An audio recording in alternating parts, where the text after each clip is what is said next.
শহরের কোলাহল থেকে কিছুটা দূরে ধুলাবালি মাখা রাস্তার পাশে এক জীর্ণ কুটির, ভাঙা এক টিনের চালের নিচে দারিদ্র্যের সাথে লড়াই করে টিকে আছেন এক অসহায় মা। দীর্ঘ সময় ধরে জীবনটা তার কাছে এক স্থবির যন্ত্রণা, যার একটি পা নেই। অসুস্থতা আর নিয়তি কেড়ে নিয়েছে তার স্বাভাবিকভাবে হেঁটে চলার শক্তি। বছরের পর বছর ধরে ওই ভাঙা ঘরের চৌকাঠেই আটকে আছে তার পৃথিবী। ওকা কি আপনার পা তো নষ্ট হয়ে গেছে, কি পাও নাই পরে এসে আড়াইশো পেটেতে পা ওকে একটু।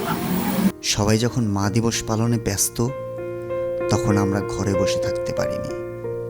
আমরা ইয়ামাহা রাইডার্স ক্লাব ফরিদপুর, একটি বাইকিং কমিউনিটি।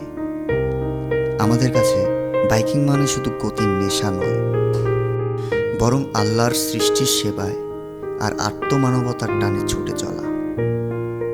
আজ এই বিশেষ দিনে আমরা গিয়েছিলাম সেই মায়ের দ্বারে, তার থমকে যাওয়া জীবনের গতি ফেরাতে।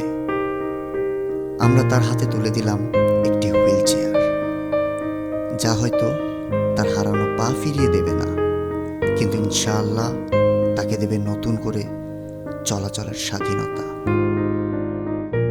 পরম শ্রদ্ধায় আমরা তার হাতে তুলে দিয়েছি একটি নতুন শাড়ি আর আমাদের সামর্থ্য অনুযায়ী সামান্য কিছু আর্থিক সহায়তা।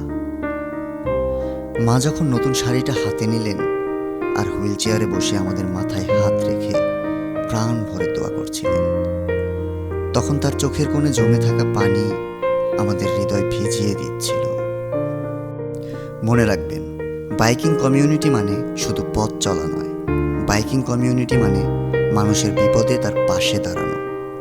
মা, আমরা তোমারই সন্তান, আমরা আছি তোমার পাশে সব সময়।